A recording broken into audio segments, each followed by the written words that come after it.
Testing 1 2. Pick up my shoe. Nice. Testing. All right. All right, guys. My name is Michael Wynn. I'm with Blue Gear Games. I am the content analyst and marketing strategist for Blue Gear Games. And we're here today to discuss about our new project. And to give a little bit of feedback, we've been developing the company. We're a publishing company out in Dallas.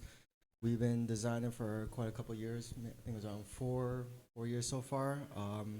We have a published game already called Knights of Glory, but right now we're gonna demo this new project here and showcase it. The new project called Dino Dodge. But before that, let's give you a little bit of insight about us. I'm gonna go start with Lynn right here. Yep. So my name is Lin Win, and I'm the graphics artist. I'm the webmaster for the company as well as the CEO. So I'm in charge of everything.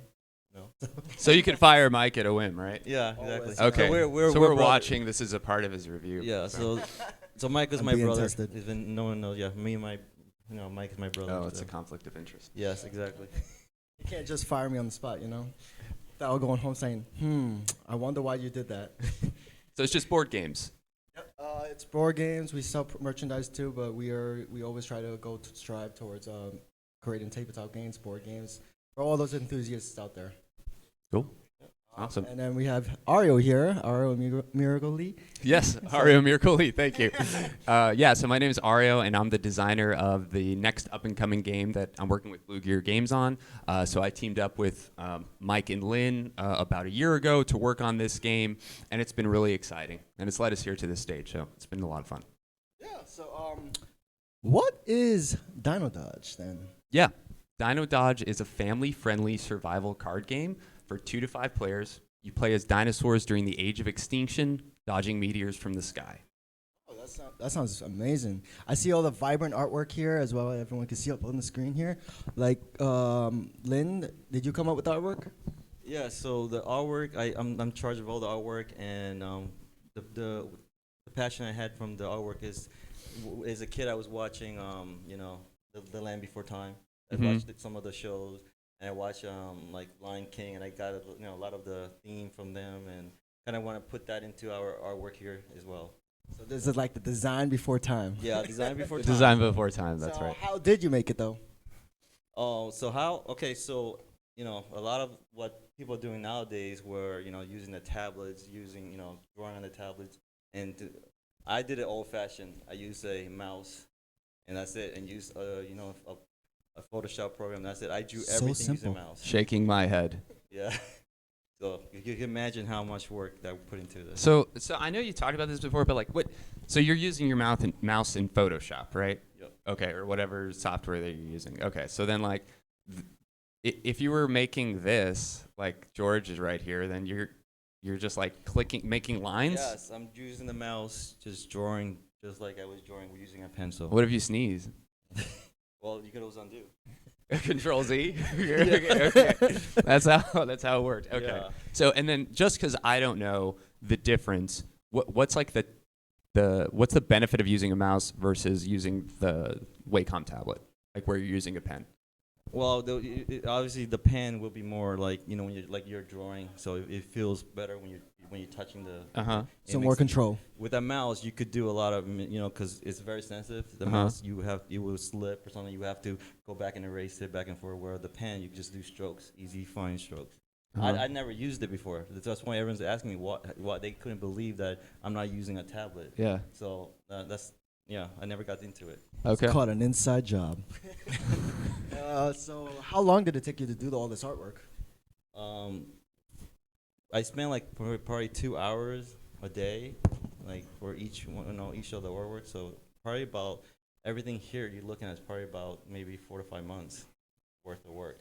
Wow. With a tablet would have cut it down less. So Okay, so we got you a tablet. yes, So we're gonna start working on it now. The next one might have tablet in it, but it So- came out really good. So for the materials here, I see that they're really nice cards and all this. When you touch it, it feels like a real card. Like, where did you get the materials from? So if anybody else interested in knowing how to get started with this? Yeah, so basically, like, there's a company out there called the Game Crafter. If you guys are into, creating your own board game, and you need to know how to get cards, how to get, these chits, like little punch outs, yeah, the Game Crafter is where we went. You can make, super fast prototypes, and they don't cost that much compared to manufacturing hundreds of them. So if you just need one little project, just go with a Game Crafter. It's good for prototyping. Yeah. I also know that I think we also use if you're not a good artist and all that, like Fiverr, I believe, has a really good. If you Yeah. really want to get some artists to do that, they can pretty much they can get you to. Yeah, Fiverr. We use Fiverr too. For some artworks, I believe, right? Like that are very intricate. Mhm. But I know you did most of the designing, so. Yeah. But yeah, so Ario, Yes. the Dino Dodge. Can you explain a little bit more about it? Like exactly what's the whole objective of the game? Yeah. Or the story maybe. The objective of the game is very simple. Be the last dinosaur standing. So, you and however many people you're playing, up to 5, are going to be playing cards from your hand to move yourself or one another while dodging falling meteors. So the object is dodge all the meteors and maybe push somebody else under them so that they can't dodge it. But that's the basic premise of the game. We're going to go in rounds. Meteors are going to fall from the sky every round, and a meteor is utilized by its ticker. So each round, the meteor will tick down, starting from its highest axis. So this one is already hit boom. When it hits boom, it's about to blow up. You're going to get a chance to get out. If you cannot get out, you're eliminated from the game. And I remember what's great about this when I was playing it is when a boom happens and you get out, it doesn't mean that you can't put another player on their boom. Right. So it can really go back and forth until the boom is resolved. Correct. Yeah. So you can, by saving yourself, actually put somebody else under the meteor, kind of pass the buck to them, essentially. I thought that was exciting, for the game.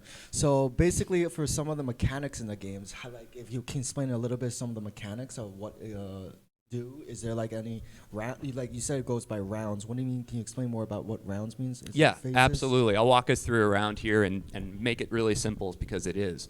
So at the start of a round, whoever has the player token right here, indicated by the T-Rex skull, they'll start the game and they'll draw a meteor, see what the highest axis is, and place it above an unoccupied tile. So this is a 1, so that means at the end of this round, this one's going to pop. It's going to blow up. Then on my turn, I'm going to be able to play action cards from my hand. The cards are very simple. Either move an enemy, you move yourself, or you can actually combo it with this icon in the top left of the card. So these tiles have these icons and their land effect abilities. So, if you have more than an elementary knowledge of words and mechanics, you can go ahead and tap into this ability if you understand positioning on the board. So you can be really simple with it, just play for a text, or you can get fancy with it and say, hey, I'm going to position myself here. Maybe this person's going to move me there, and I want to rotate the axis of the meteor. So there are these unique land abilities that you can tap into based on your position. So you'll have a few combinations of cards to use. When you're done, you just say you're done, and then what's going to happen is an event's going to come out. So this is the apocalypse. It's the age of extinction. Crazy events are going to happen, right? Dodging meteors is the crux of it, but you could have a tornado, which flips the positioning of everybody that you potentially worked so hard to put into place. You could have a meteor shower, which just adds more meteors on the board that are going to impact. So events cause a lot of chaos. And yes. Does it delay the game or speed it up? Well, no, it'll speed it up because all the events are actually designed to put people in danger. So if somebody's already in danger, the event doesn't do anything for them. It will just potentially put other people in danger. And the events are a lot of fun. They're random. There's 15 unique events. In a typical game, you won't run out of all the events, just how quick the game goes. It's about 15 to 25 minutes, depending on the understanding of the players of the game. Can you tell us about how is each dinosaur different from the other? We know we have some row cards here. Yeah, I noticed that there are different type of dino meeples over here. Is it like just your meeple, or is it just like, do you have any specific power or something? Yeah, absolutely. Thanks for that setup, Mike. So right here, you do have powers on your dinosaur. So picking them is not just your favorite dinosaur or favorite color. You actually have these abilities here on the cards themselves. So each dinosaur has its own unique name. and it has something called a dinosaur power. So it's another mechanic that you can use basically by combining any two color cards or two same text cards to use your Dino Power, which is a strong movement on the board, and it allows you to create a ripple effect on other players. So for example, I could use George's, where I move 2 spaces, Best character. pull in any dinosaurs that are close to me by 1.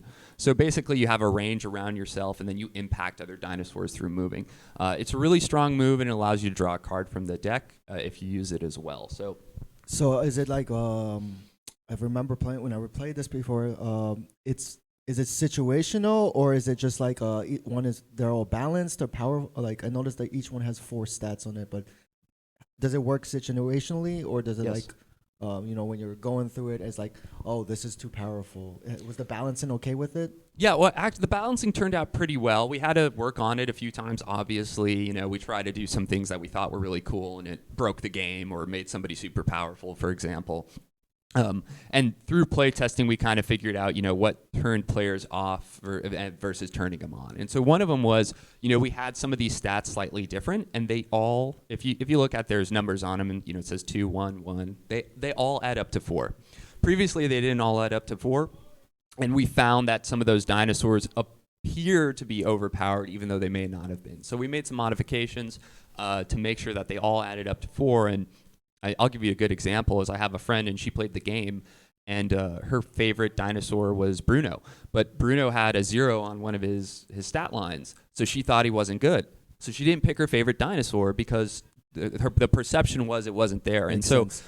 I certainly don't want that. I want people to be able to pick their favorite dinosaur and not feel as disadvantaged because they did it.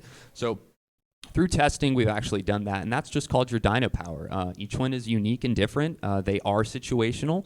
Some run farther than others. Some impact other players more. So depending on your play style, you want to pick a dinosaur from that. So I noticed that you have other meeples on the board. I think it's a Velociraptor and a Pterodactyl. Is That's that right. actually a player? Yeah, Or- so they're not a player. Kind of just some behind the scenes stuff is, I've been working on a way that you could play as these dinosaurs potentially, but right now you don't. So the Velociraptor will actually come into play when this token below it gets flipped over, and these tokens are underneath the land, and they pop when a meteor hits it. So basically, when the meteor hits the tile, it's going to flip over whatever is underneath the earth. And it's going to cause either a permanent effect on that tile or a one-time event. In this case, the Velociraptor is a one-time event where you take the Velociraptor meeple and you add it onto that tile. Now, the Velociraptor is going to act as a free action you can use when you have the player token to roll the Velociraptor and move them. So let's say I roll, and let's say I don't get the eye. Let's say I get a 3 or something like that. So whatever number I roll, I go ahead and decide to move the Velociraptor that many spaces. Pick left or right. Wherever the Velociraptor lands, he slashes people on that tile, and they lose an action card from their hand. So it could be really good if you want to use it, get some cards out of people's hand. I rolled the eye at the beginning, and if you roll the eye, the Velociraptor comes for you. So there's a risk reward to using the Velociraptor. The Pterodactyl works very similarly as it utilizes the die, except the Pterodactyl can be a positive or a negative for somebody else. So it's like a free taxi system. On my turn, I could choose to roll the Pterodactyl. However many spaces I roll, I can pick up somebody along the way and drop them off. So I could pick up yellow here and move them over 2 spaces. Can you pick up yourself? You can't pick up yourself. Oh, you can only pick up one person. Oh. One Dino meeple. So I noticed that the auras that you were explaining, when you're moving, does it affect, since you're moving to one tile to the other, does it trigger the aura if you're using the taxi? The Pterodactyl? Yeah, so the Pterodactyl actually flies you above the land tiles, so they don't interact with the tiles themselves. So it's a way that you could avoid some of these traps, so to say, that happen as the game evolves. Yeah. So I noticed like there's some of the aura tokens. If you could tell us a little bit about, there's a volcano there. There's a ice lick there. How do they work? Yeah, definitely. So as I was saying with the Velociraptor, when a meteor hits that tile, boom, the token below it is going to flip over. It's going to reveal something. So these are randomly put down on the board at the beginning of the game. If it's white, it's a one-time effect. So the Velociraptor is one time. Volcano is one time. volcano, when it happens, the adjacent tiles turn into lava. So on the opposite side of these tiles is hot lava. If you get the volcano, it'll speed up the game and basically turn those into hot lava tiles. You don't want to end your turn on So it. like the floor is lava. Yeah, like the floor is lava, right? So dodging meteors is the crux of the game, but there's a lot of chaos that happens in between that, makes it difficult for you to do that. So if it's yellow, for example, there's about 5 tokens that are yellow. They add a permanent effect below that land tile. And so that's important because throughout the game, you're going to be trying to dodge these meteors by getting off the land tile that's above it. So you're going to be moving spaces and things like that. And as the board dwindles down, there'll be only one, tile that everyone wants to huddle to. This one, for example, is called oil slick. And so what happens is whenever you're exiting this tile, you're actually going to have to roll the dice and add that onto your movement. Oh. So if I played, move myself, and I'm purple off this dice, I would go here, and then I rolled a 2, and I'd go 1, 2. And I'd be back over here under a meteor, for example. So when you say it's the last dinosaur standing in the game, how does that be determined if it's the last dinosaur, if everything is going to get threats? Is it just all the land tiles get threats, or what happens? All but one will become a threat. So what's happening is as the board is progressing, you see here we have meteor. We'll have like 5 meteors out, and some of the tiles are lava. We actually have one safe tile here, which is above T-Rex. And so when you have one safe tile left, you'll just put a token here to indicate that's the safe tile. Got it. Mm-hmm. And then what happens when it's a safe tile? Yeah, when it's a safe tile, you can't put any threat on it. So that means it cannot have a meteor or it cannot become lava. And everybody will just try to navigate there because it's going to be the safest spot in the game. Got it. That makes sense. So pretty much the theme of the game, how did it become dinos? Was it originally dino theme? No, it was not originally dino themed. So I love dinosaurs, so I'm super glad that it's dino themed. But no, the original game was more abstract when I created it. It was you pushing your friends under an acid rain cloud. So, you were trying to burn your friends in acid rain, and it seemed like a really fun idea. So I just like the idea of, surviving that and pushing my buddies under. But that was the initial MO, and I just wanted something like super simple. Like my grandma could play it, but I would be like super enthused in. Like somebody who's not into gaming could pick this up and get involved, but somebody who's also, a veteran gamer and who understands mechanics and stuff could have something to sink their teeth into. So it started really simple to create that idea, and then from there it evolved into dinosaurs. Because I thought the theme wasn't as family friendly as the way I wanted to go. And dinosaurs has just been a creative inspiration. When I was a kid, I wanted to be a paleontologist, so this is really cool. One step closer. Yeah, I just don't want to be in the desert, So I also noticed the box here. Yeah. It says community design on it with the game box here. What does that mean? I think Lynn, you've been designing this, so what does that mean? So community design is something that we came up with, not just to design the game, but we didn't want it to do just our company. We wanted to expand to the community. So what we did was we got on Facebook and we had polls running, and the polls will determine what the assets would be the components. So if all the meeples you see here, the color of the meeple, we didn't choose those colors. We had a poll, like for example, the T-Rex. We had 5 colors, and we had a poll running for what color should the meeple be, and it came out to be red. And then we also had names for them. We had a list of names that the dinosaur they could pick, and Ruby was the winner. So Ruby was the red dinosaur. So. How long did the polls go for? Like how many actually were they first? I think like over 30. Too many. Too many. It was too many, but it was cool. Yeah, so you could imagine. So people like fighting over, Yeah. I want this, I want that. From the land tiles, you could see it's very detailed. You could see the mountains, the trees, and I put it down there for him or something. Yeah, we put together a bunch of assets for the community to pick. So there was like 4 or 5 different trees to choose from. There's mountains, all kind of different mountains to choose from. And then what we did, we layer each of the votes that went through, and combine it all. And then we did that for 4 land tiles because each one duplicated.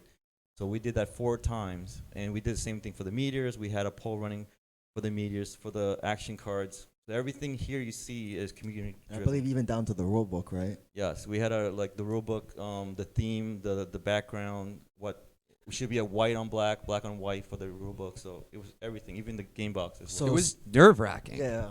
It was nerve-wracking because you're like, what if, something like that win sucks? You're like, oh no, what if that thing doesn't look good? But the thing is that we created all the assets, and so that we were putting, our best foot forward, and then the community was Yes. picking from those. So, Right.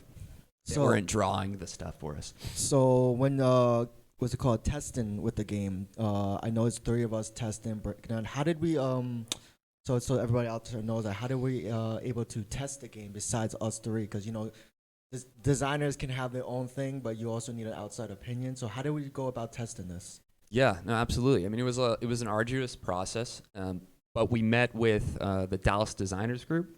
We play tested with them. That's actually how I met you guys, was through that group. A phenomenal community for anybody who's looking to get involved in game design. Go check them out. Great group of people. I highly recommend them. Really welcoming.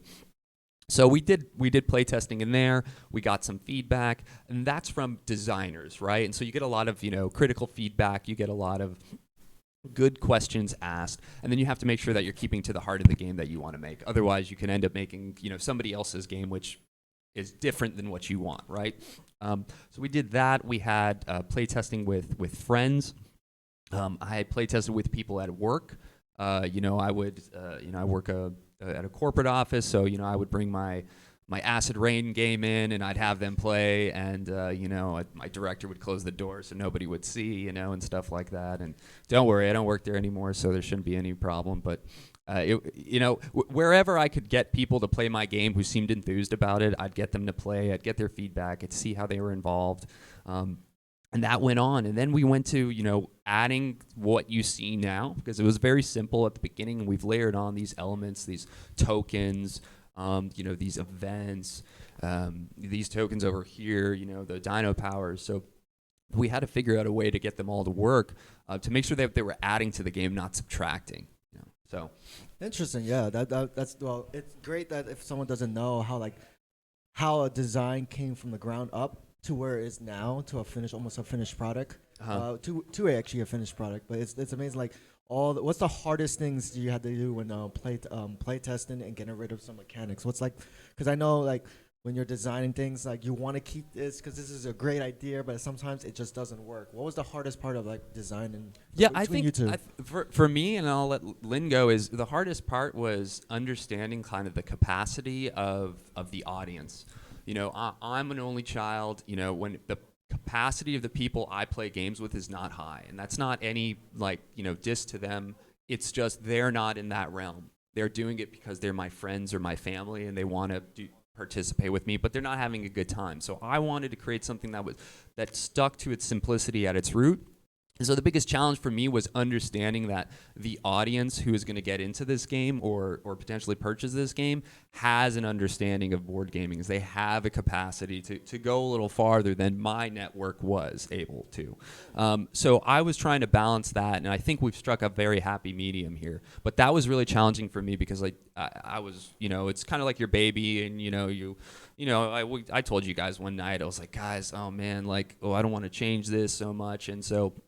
It was a good moment and a good challenge to go through. So, and I don't think I made sure that the heart of the game is still there through all the adaptations and improvements.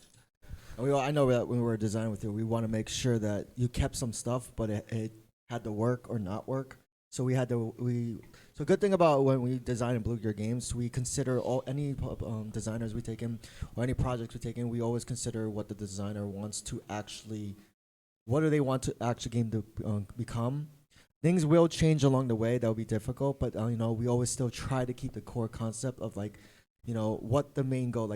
A friendly, easy, survival game that you could play with kids or family. We always wanted to keep that. And then designing, there's always going to be intricate things that you need to figure out what to eliminate and cut. So, what was your hardest thing to cut in the game? Or maybe the dinosaurs to draw, or what the project to make. Yeah, to follow what Ariel said, I think what he said about trying to make sure the game is simple and stuff. I was more the other direction. I want to make it for players that are veterans. I mean, by looking at this, you can say, "Oh, this is just for kids." I want to make sure, like, people in the hobbyist they can play this like for the strategy.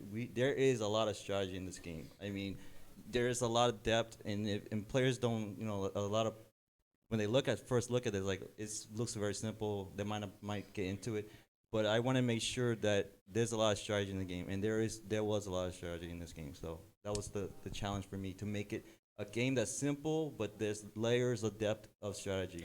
I remember when I was always under pressure when I'm playing this, but at the same time, there was always options for me. But you don't know exactly whether the environment's going to affect your option, the other player is going to affect your option, the event cards are going to. Everything in this game can affect your options. It's just that it's that gamble you have to take, and every situation will be one step at a time. And I actually really like that about the game. It creates a lot of strategy you can build up on, but it's simple. Just play the card for the text sometimes. Yeah. So I want to also go back to about playtesting.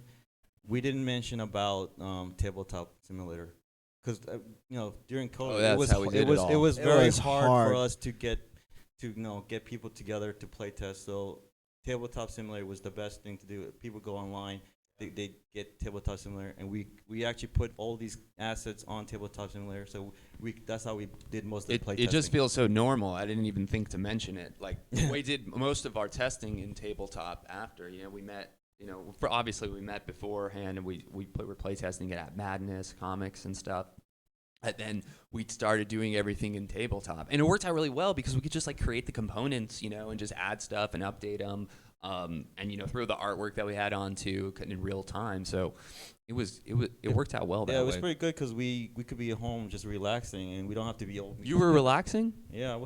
Okay. Well, no. So just we were all be on our own computer and just grab your favorite drink and just play. A ball's energy. Yeah. We weren't chugging them though, so. Yeah, we needed to come to this event to chug it. I don't know. I saw them. They were doing good. They were doing excellent. It was exciting. But yeah, pretty much I see all this coming together, coming to life. So pretty much for Dino Dodge, exactly everything you see here will be in the game, or does it come in parts, or how's it gonna work? What are we gonna? Yeah, great question. So initially we had like everything you see here as an expansion. What's gonna happen now when we release the game? Everything's gonna come in it. And the reason we had expansions is I wanted you to be able to mix and match. So again, my stake is the simplicity aspect. I want to be able that you can play with the people who love you, can play this game with you, and you guys can both have fun, right? So when we're adding these things, Lynn wanted to have more of a veteran, a more strategic thing in. So that's the part that you can sink your teeth into if you're a gamer. Those things, I wanted you to be able to mix and match them. So think of them as like segments. So you can segment the way that you play this game. You can play just a base version of the game, which is just the meteors, the meeples, and the tiles. No tokens, no events, and none of these tokens here, which are called primal power tokens. So none of those. And the game still works just fine. You could say, hey, I just want to play with the events. Hey, I just want to play with these tokens. Hey, I want to play with both of them. Hey, I want to play with the pterodactyl only. So you can segment the way that you play the game, but it's all going to come together in the box. You can play with everything together, which is how we like to play. Just because we played the game so many times, we know it, and we really feel that's the best version of the game. Or you can segment things off. You got a new player, you don't want to introduce this thing, or you think like learning this thing isn't going to add enough value, exclude it. So I know it's late to say this, but how long does usually a gameplay take for, let's say, a 5-player game? Yeah, it takes about 15 to 25 minutes roughly. That's yeah, not bad, so actually. it depends, the conservative, how conservative some of the players play, because it is a survival game and your cards are your way of surviving. So depending on that, it could get a little longer than 25 minutes if everyone's really conservative. But because there's so much chaos happening and every round, basically it's more and more deadlier to be on a tile. So somebody is going to get eliminated, and then in turn, more and more people get eliminated. So the game comes out to be pretty quick. So I see that there are other meeples over here. Is that for anything specifically, or? Yeah, so our whole plan is to go onto Kickstarter and launch this game. So that way we can basically do a print run of this. And then through Kickstarter, we wanted to offer like a deluxe version of the game. So in the deluxe version, we decided that we would create some extra dinosaurs. And so these are 3 dinosaurs that'll be available in that. These were all community designed, where we gave everybody a set of names to pick from.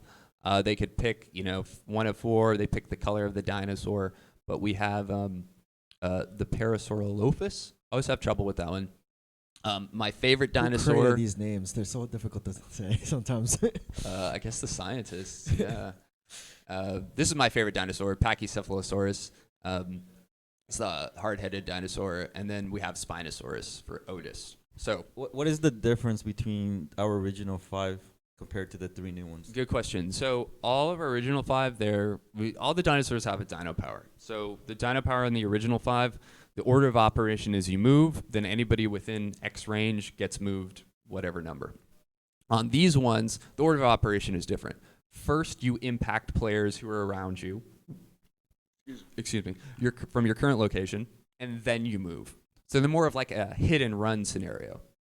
So if that's more of your play type, then you can pick up some of these dinosaurs. What's really interesting is we find that it suits some people better.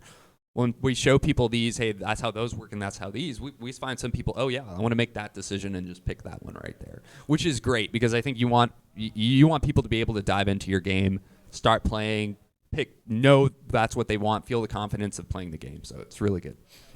Cool. So, like you said, I heard earlier you said that Kickstarter. So it's going to be a Kickstarter project, or is it? Yeah. So we're going to be on Kickstarter right now. We're targeting, early spring, late winter, and we'll be up on there. We're going to have a goal that we need in order to get funded. Then there'll be, everything that's on. Most of the Kickstarters will be on there. We're going to have our expenses laid out. We're going to have why you should back us now. We're going to have, extra features and things to give away on it. It's going to be a lot of fun. I know it was a lot of fun for me, going through one of these experiences before, but Kickstarter is really the way that we can create demand and then show that, we have the ability to keep making more and more games and then get feedback from our community, service them by giving them this product and going through that whole pipeline. So I have to say this. What is your favorite dinosaur? All these here. Oh, I told you. It was this one, Pachycephalosaurus. Okay, Yeah. so Lynn, what about you? What's your favorite dinosaur?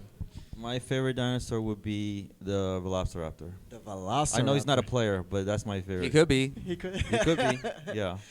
Mine is George, the Stegosaurus. Green was always my favorite color. Green would still be my favorite color. Doesn't matter which one it is. I still like George though. So, but yeah, I mean, I see that it's all coming together. So, like, how long was the project in development from where you said you started with the how it was acid rain before till like now? Now, like, how long has it been in development? Yeah, so I came up with it in early 2019. It's been 2 years, since like we've been working on it, and then because I was working on it at that office when I worked at that office, and I was planning my great escape. Dino Dodge was going to propel me out of the office world. No, but yeah, like I had it there, and then I met you guys, and I mean I really just created it to have something to bring that we could play that was different. I was like, I'll just bring, and your daughter was there, so I was like, I want everybody at the table to be able to play, and I played it with you guys, and you liked it, and then you said, hey, let's work on it together, and I asked you your vision and what you guys wanted out of the future, and I liked it, and I said, let's do it. So I have an interesting question. If you were to change, not change, but like add one thing that might make this game like what's it called, like an addition to the game that like what would it be? Like if you wanted to add something different to the game, like since you said this is all the game besides these meeples here, if you were to had to add it, it doesn't have to be like tested right now or in development. If you had to add something, would make it like that would be interesting. What could I add? That's a good question. So there's a few things that I've pondered with. I think for the most part, everything that I want is there. I think that we went through, I'll say the word arduous again, like an arduous process of just play testing, thinking what we wanted to have in there, and then, just saying yes or no, right? Being very firm in our decision, and then trying things, and if they weren't working, letting them go, and if they were, amplifying them. So I feel like we have a lot of that. One thing I think would be cool is if there was a sort of a one-on everyone scenario. So we could create the T-Rex versus everybody else, for example. I think that would be cool. It's like, how can you thwart the T-Rex? So that would just be a game mode. that was the one that I had been pondering with. I think for the most part, like adding anything else, we did have one idea to kind of create a an ice world. So like instead out of interesting. this, it would be The Ice Age. Yeah, it would with be the mammoths Ice and Age. stuff. Yeah. So I think it would be cool to incorporate some kind of ice tile or something like that. That actually is interesting. The Ice Age. That's actually It's just like the tile's like always moving or something. So like the tile moves, at the start of or when the events come out. That So is like you could be on interesting. this like tile and it could save you, but it could like kill you. So How about you, Lynn? If you had to add something into the game that you want to see, possibly that might be interesting to see how it will work. I know the mechanics won't be there yet because you have to test it, but what would it be? So I think the Wobie was I was envisioning a volcano in the middle of the playfield here. And what you would do is you drop some marbles. Think of it.